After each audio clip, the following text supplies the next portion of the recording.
Today, this webinar, for those of you who have just joined, it's an initiative of the International Coaching Federation in Switzerland, and it's part of the International Coaching Week, a big celebration of coaching.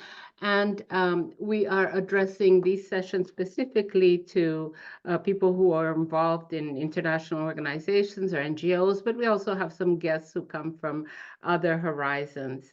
I would like to introduce the speaker for this session. It is Diego Reiteri. He is here. He's the president of International Coaching Federation Switzerland. And so he's sort of, the key representatives for all this initiative. And he's going to talk today about sustainability. Diego is a highly experienced coach and an even more experienced expert in sustainability and public relations. So what I'd like to do is I'd like to give you the floor. I'm Saba Imru, by the way, and I'm an executive leadership coach. I'm based in Switzerland. And I'm really enjoying coordinating all the activities around this project. So you have the floor, Diego. Thank you very much, Saba. Happy to be here with you today. And thank you for the amazing organization of this Coaching Week specific session for the international organization. It's an incredible ecosystem that we have the chance to have here in Switzerland, and therefore we wanted to be able to be connected with you. So this is why we have chosen this topic today, which is how coaching can help empowering sustainability leadership. It's an emerging, if you want, area for coaching that is gathering interest recently. Yeah, we hope that for you who are either sustainability professionals or coaches or people who work in the international organizations and therefore work in areas which are usually linked to sustainability or have a component there, it can be inspiring to understand how coaching could help. So maybe while I start sharing the presentation, if you want to put on the chat your name, where you call from, because we don't have, it's a webinar format, so the interaction is a bit limited, but at least we know who is with us.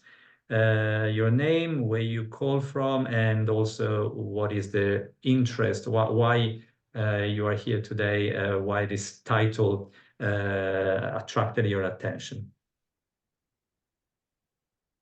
All right, so do you see that?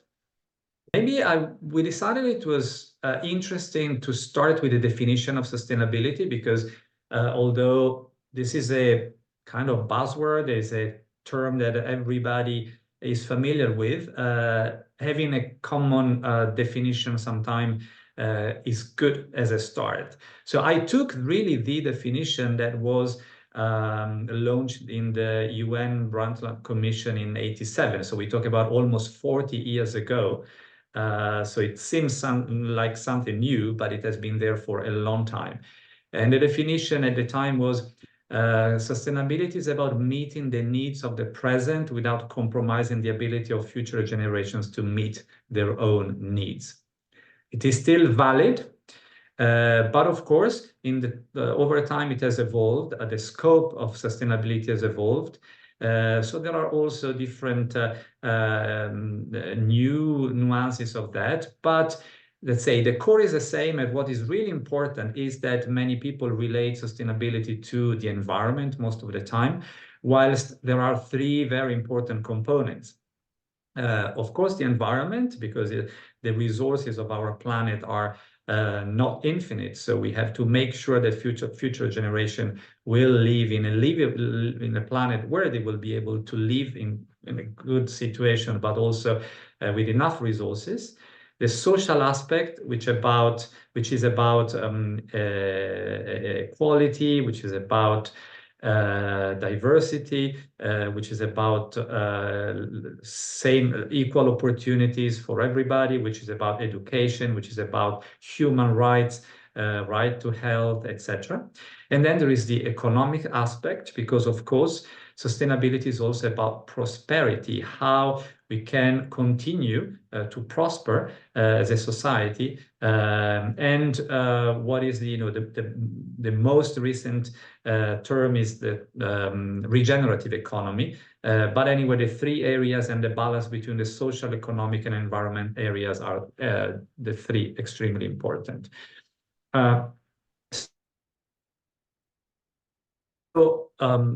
What we are going to focus on today is the human factor in sustainability, what I like to call the human factor in sustainability.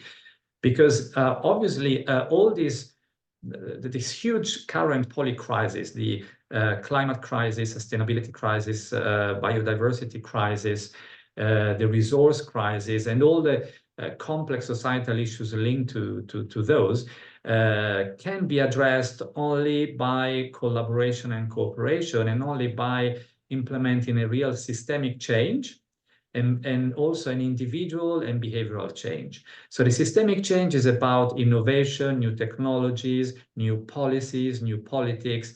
And on this, a lot of progress has been made. And according to different people, there are enough resources now, enough money now invested in new technologies, in innovation, to find solutions to address all this, all the sustainability, if you want, solutions. But despite that, the progress that has been made in the last years vis-a-vis the SDG is very limited and is very, very slow.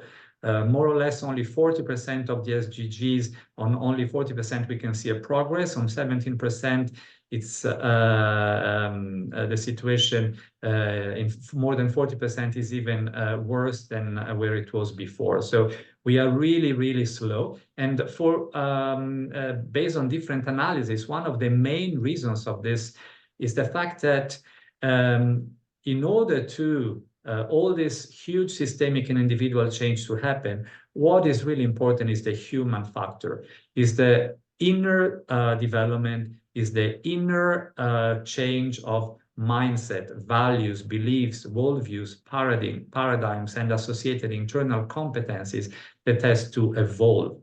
So acting on this internal dimension has been for a long time not a priority, and now it's more and more clear that without this, we are not going to have the progress that we need, because the urgency is there.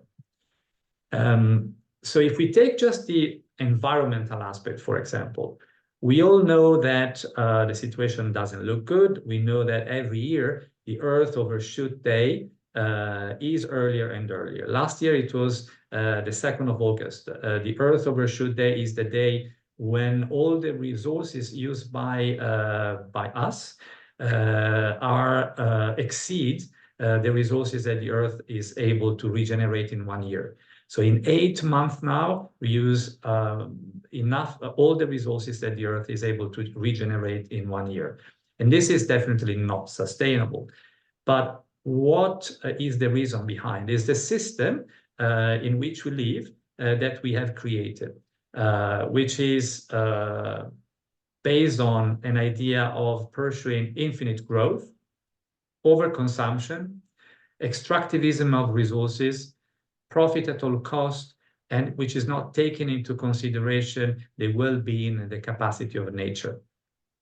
So behind the outcome of our way of living, there is this system which already at the time when it was implemented and created, it was clear it would have been not sustainable. There was a book in the 70s that was already talking about the limited resources and the fact that by the end of the century would have realized that this system could have not provided prosperity for future generation. And behind all this, there is the concept that no problem can be solved from the same level of consciousness that created it. And therefore, if we do not address the need for a mindset shift, for a change in value, for a change in our vision of the world, we will never be able to achieve that impact that is urgently and tremendously required today. What is the paradigm shift that we are referring to? Is the shift from a system which is anthropocentric, an egocentric system, to an ecocentric system. So the idea is that us as human being, we are part of the system.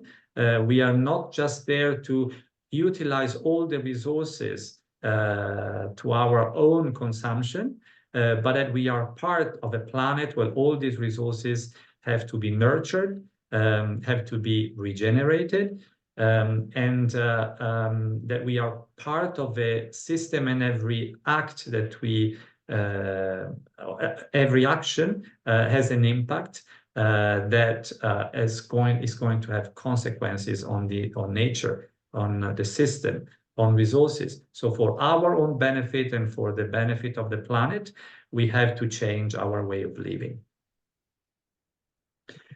Behind this current system that exists, and I'm sorry if I'm going a bit fast, but it's just setting a bit the stage, is according to the theory U, which is another very interesting reference. If you are not familiar with that, could be something that you want to look into, the theory U by Otto Scharmer, that there are clear symptoms in our society of something which is broken. It's the disconnection from nature, which is the ecological divide. Most people now live on the planet in urban environment where they don't have any direct contact with nature, so they do not realize the impact of their actions on biodiversity, on nature and the environment and the planet. And this ecological divide is one of the symptoms, but also one of the reasons why we have not been able yet to make this change. Then there is a social divide, which is the disconnection from society, the fact that each of us has lost contact with the idea of the greater good, with the idea that we are not just individuals, and there are not only our own interests and our own happiness, but that we have to make sure that the society is thriving and that we are part of a greater human society. And then there is a spiritual divide and the disconnection, therefore, with ourselves. In what sense? We are not connected to our own values. We don't know anymore what are our deep beliefs, and therefore we are unhappy, frustrated with the results of our own action. We contribute to a system and we are not satisfied, and we are deeply frustrated with the impact of our own actions. And this is another source of frustration, lack of fulfillment, unhappiness, that is also very evident in current society. And then there is a disconnection with our own future. We are not in touch with the future of the next generations, and we do not think long-term, and we do not think about potential possible futures that can be better, can be planned in a different way. So this is a little bit the, let's say, the link between sustainability, the human aspect of the sustainability, the need of the deeper change that we have to go through as society and as individuals, the system change that has to happen in terms of mindset, worldview, values. And so the first question that we have for you is, what is your own worldview as far as the ego and eco paradigm? Where do you stand? And what is your level of connection or disconnection with nature? So if you like, we could maybe have this discussion in couples or in triads. I don't know, Saba, what you have decided, maybe we can go into breakout rooms and discuss that for the next, let's say, 7 minutes. Everybody's back from the breakout rooms, so we can close them.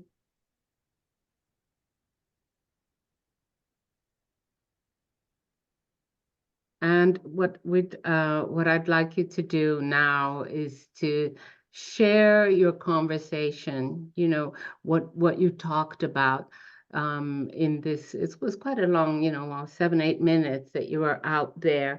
Please put in the chat, what did you learn during this conversation about yourself, about your awareness of your connection or disconnection with nature or your worldview? How close are you to being in the eco paradigm? So please share your ideas. It's also part of the richness of having a group dialogue like this, sharing with the bigger group. Thank you. And while you share, we focus on the disconnection with nature, but we mentioned also the disconnection with society and the disconnection with ourselves, in the sense of disconnection with our own values, how much we know about our deep beliefs. As we said, sustainability is not just about the environment, it's about the societal, economic aspect, and it has an impact which goes beyond the connection with nature. But this is just an example that even reflection in any way is very important. Sharing an interesting comment, the need to continue forward with sustainable awareness and push back when others don't understand your way of living.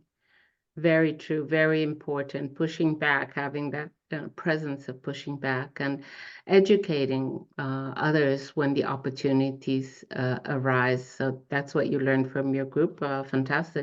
What other reflections do we have? A thumbs up? That means you enjoyed the conversation. That's really great. And you who give us a thumbs up, who give the small group a thumbs up, would you like to share one thing that you learned or discovered or became aware of? Just one thing. I'll read it and then maybe you can comment on it, Diego. How can we maximize our connection with nature and society in a fast-paced life? How to go from disconnect to connect, how to focus in a very distractive environment. That's very interesting comments. Would you like to rebound on that, Diego? I think that we are going to address maybe that in the second part when we discuss how coaching can help, how what competencies also we can develop that can allow for a better presence, a better capability to connect. This is exactly what different from different disciplines, different researchers have tried to look at to understand what qualities, what skills, what competencies we have to develop in order to be able to do exactly that. In our fast-paced life, we have to be able to disconnect from all the distraction we get in order to connect with ourselves, with nature, with a sense of belonging. And we were talking with Saba. Saba lives up in the mountains in a beautiful place. She sends always beautiful pictures of, the Swiss mountains and the lake and the sky. But it's not enough to, contemplate, look at nature, enjoy being outdoor, to be really connected. Connection is really feeling that you are part of a bigger system, knowing about the consequences of that reaction, the need to thrive all together with other human beings, with other beings, with nature, with all the other resources that exist out there. There are a couple of comments that are actually from before that are, in a certain sense, very much related. And there's says, you know, the importance of hearing your thoughts and everybody else's thoughts on the matter, because this is such an important global current state. And that's exactly the conversation you had in the breakout rooms. It's in relation to an important global current state. And as a question, I don't know if it's an actual question to you, Diego, or if it's just a general question for reflection, is how can one effectively persuade individuals to shift their thinking and lifestyle? Convincing people of all these changes is highly challenging. So I think that's what you're going to answer in the next step. Is that it? Today we cannot, unfortunately, answer all those questions, but we can suggest tools. We can suggest how coaching can help. But that is really, anyway, the big realization that we had. That is not just about talking about science, explaining science, give facts. That is not enough to convince people. The way we talk about all these issues has to change and has to create a stronger connection, not just the emotional connection that can come with, showing pictures of the distress that, animals, nature, wildfires, everything happen, but can provoke, but really creating a different mindset and world vision shift. And I like also your comment. It's not really, we are not talking about a dichotomy ego. What we are saying here is that in a ego centric view, this is why they call this era the Anthropocene. The world is the human being consider themselves at the center of the world, and they use resources and extract resources for their own benefit without taking into consideration the impact on the rest. And this is why if we put ourselves, the human being, as at the center, as part of the system, the view is going to change. So it's not eco against ego. We are part of that. On the contrary, this is the point. There's another comment which I think is very true, that we think we have a connection with nature, but actually we're doing the minimum. Yeah. Okay, so we all have our own experience with ourselves and with other people, and I think that the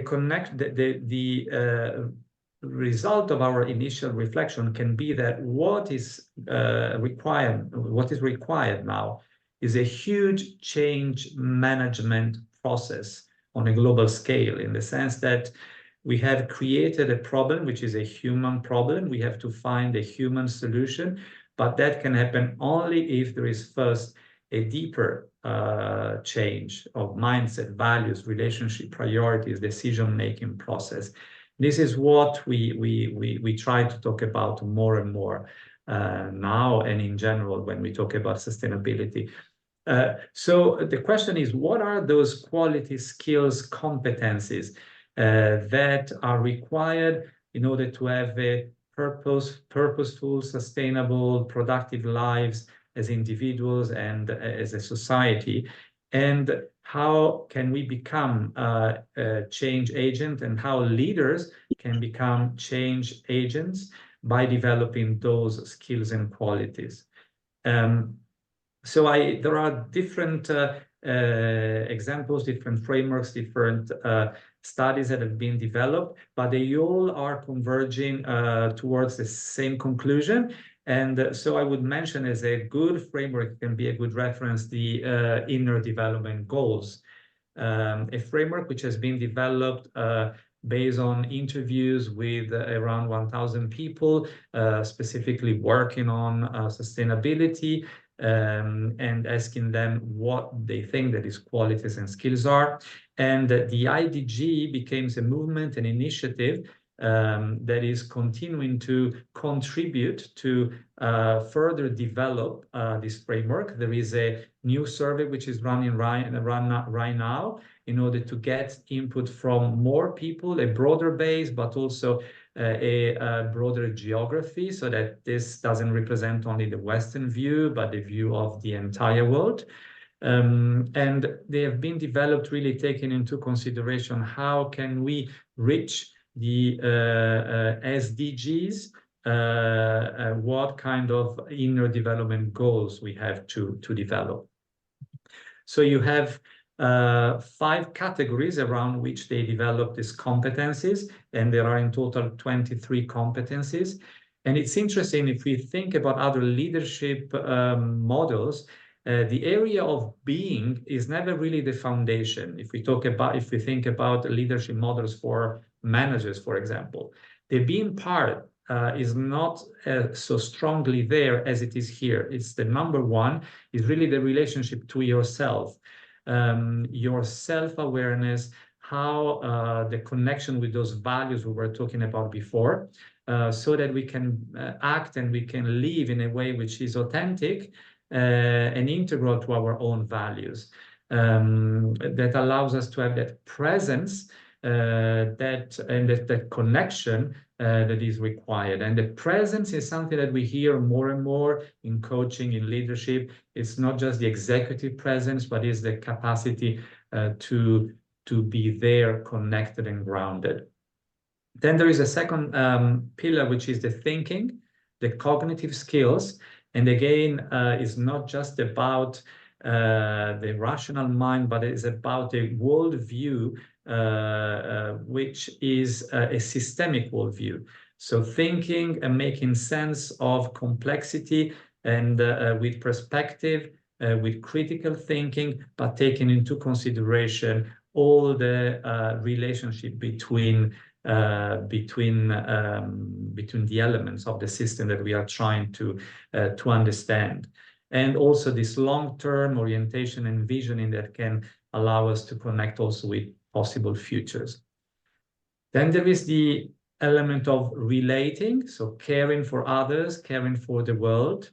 And this is about not just the capacity to be compassionate and to have empathy for other human beings, but it's also really this connection with the entire world, caring for the world, the planet, nature, humility, not thinking that we are the center of everything, and being able to appreciate others' point of view.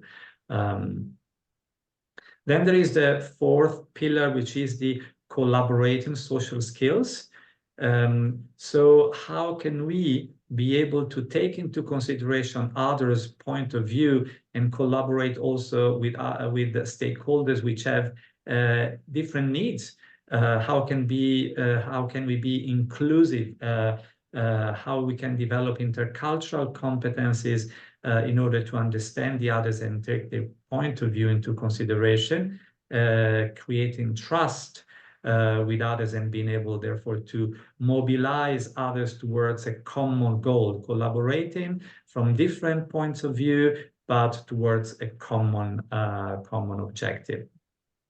And then there is the last pillar, which is obviously extremely important, which is the acting. How can we enabling change? How can we become this change agent, having the courage to be disruptive, to change a status quo in a creative way, with optimism, perseverance, and resilience, because this is not going to be an easy exercise. This is not going to happen overnight. It's going to take time, and we are going to face a lot of challenges along the way. So this is the current framework, which is evolving, which is developing.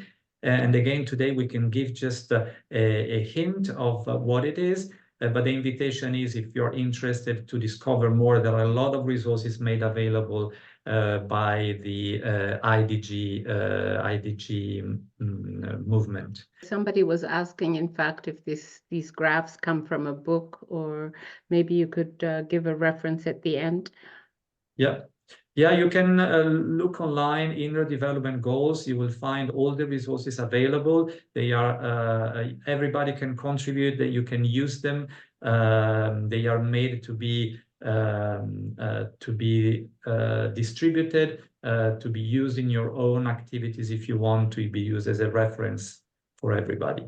So here we wanted to ask you, with this, superficial knowledge that we have now of the IDGs, what IDG competence would you like to further develop? What do you think that it will be important for you to focus on for your inner development? Collaboration and action. Collaborating. I can answer in the meantime for myself while we have more answers coming. For me, it would definitely be the being, the capacity of this strong connection that we talked about before. I think that it's really the strong pillar that requires for me more focus. I think that this model is particularly interesting if you look at organizations and leaders, because each of us can be a leader with in our job, in the organization we belong to, and looking at our organization from this perspective and thinking how people are, what kind of competencies they have, our leaders. And one of the main questions that coaches started to ask themselves was, how can we as coaches contribute? We have been working with leaders for a long time. We have been working on helping leaders to develop competencies, to reach their objectives, to enact change in the organization, but always with a different objective, which was more probably linked to profit, linked to reaching the mission and the objectives of their organization that were not necessarily centered around sustainability. How can we have a role in which we can include all these aspects in their reflection, in their view, and help organization to evolve in this direction. This is why certain coaches starting to work together, for example, in the Climate Coaching Alliance. How can we have an impact on climate change? How can we help society as we work very often with people and with leaders? And what influence we can have, knowing that as coaches, we are not there to bring the topic on the table, but we are there to support. So how can we do that? So the question to you, and we have the last 10 minutes to try to reply to this, is how do you think that coaching could help support people and society in the sustainability journey?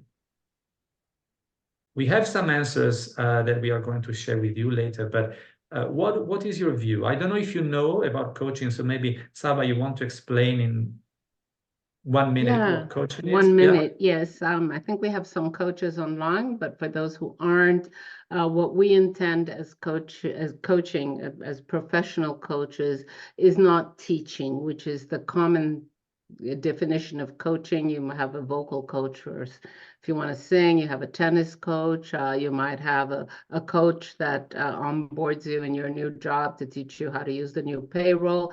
And these are people that are actually teaching. And that's one way that the word coaching is used. And that's often what clients who come to us expect, that we teach them how to do stuff. We tell them how to do stuff.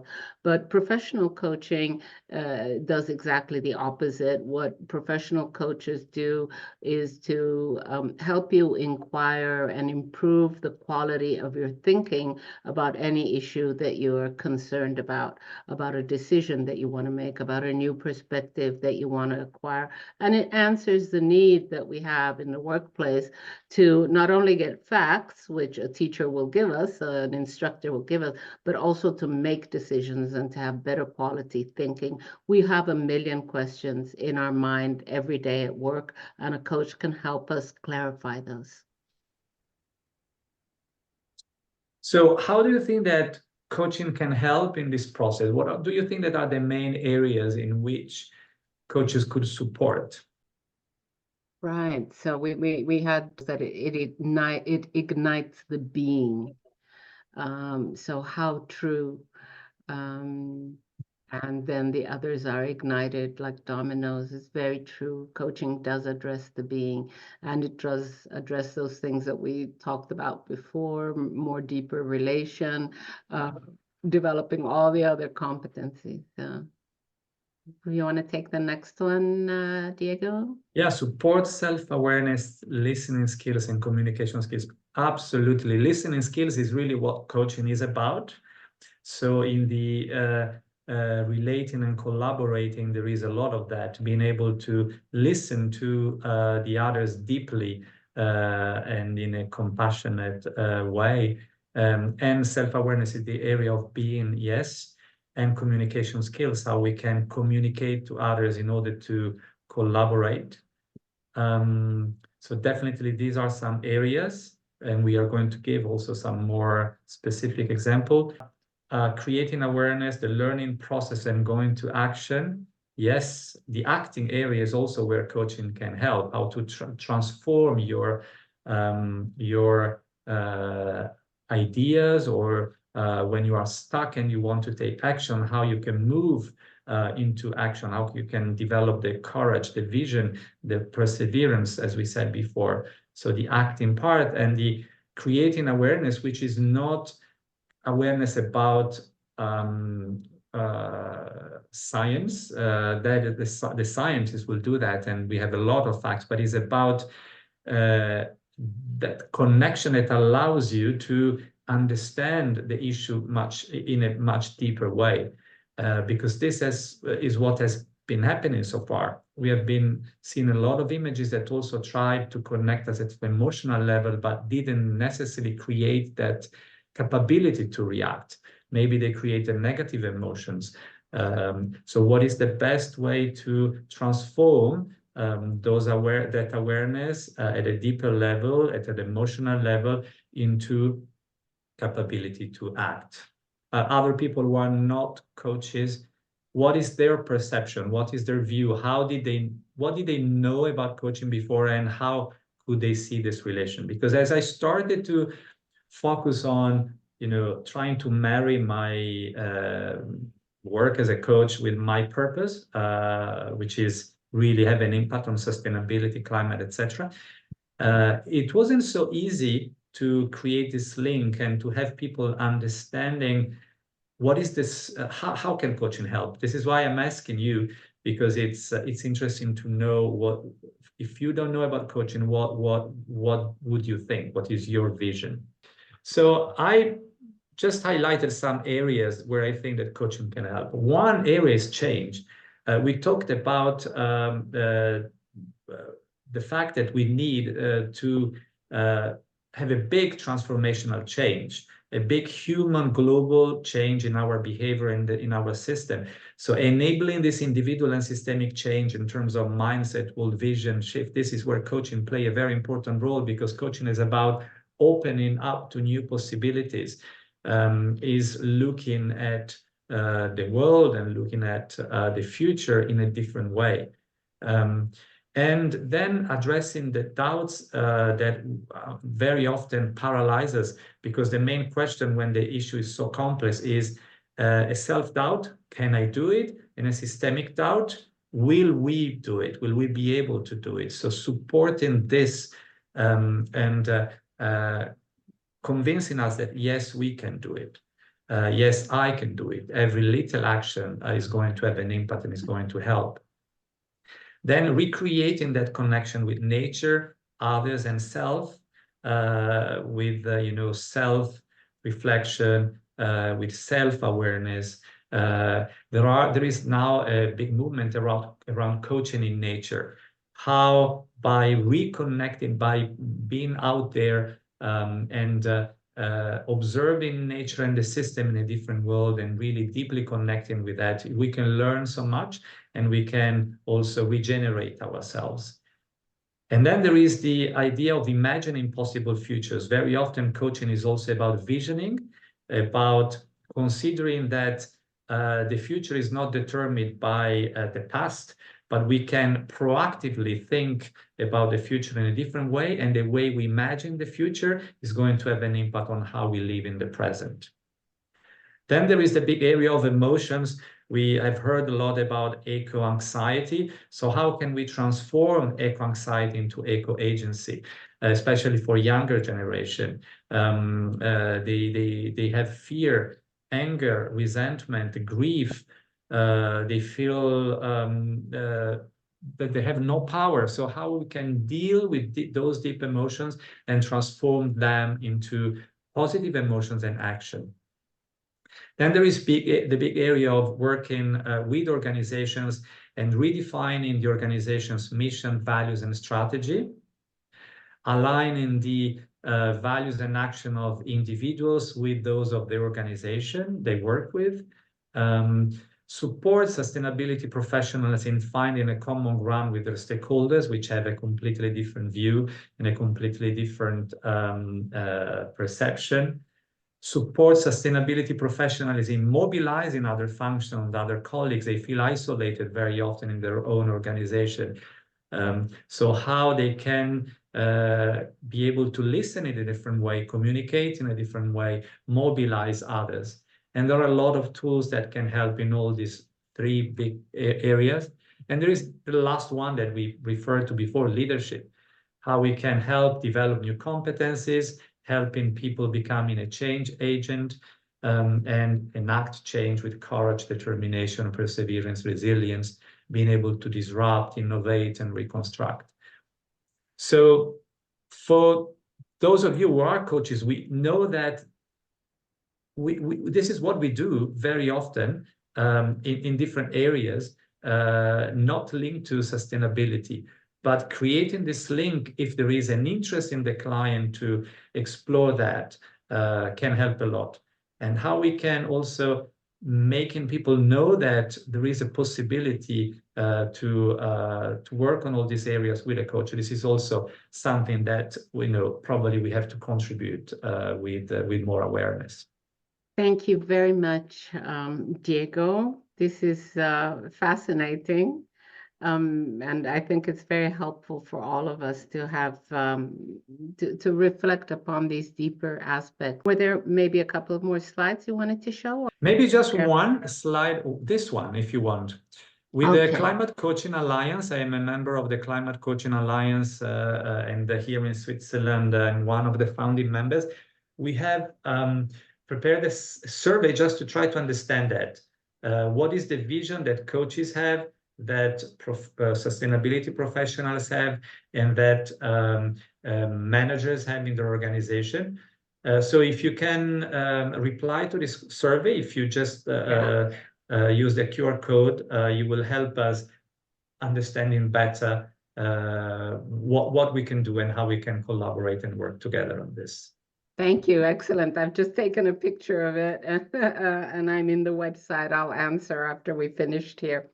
So I want to thank you sincerely for having opened up a very, very important conversation. And especially, as you said, this increasing awareness, the inner development goals are fundamental to make a change in the world outside. So thank you very much for this, Diego. Thank you so much for your very lively, very, very lively contribution, a great dialogue via chats, which isn't exactly the best way to connect, but you did a great job. We're very grateful to you. Thank you for all your comments. Diego, you want to have the last word? You're the president, so you get the last word. No, I'm being the president doesn't mean that I'm the best coach. You are the best coach and the best organizer. I've been so impressed by your commitment, support, skills, Saba. It's a pleasure working with you, and I would like to thank all the people who joined us today. For me, this is really a passion, this topic. We didn't have enough interaction through this format, but if you want to continue to talk about, discuss more about it separately, I'm happy to connect with you if you want. And thank you again, and I wish you a nice continuation of the day and the afternoon.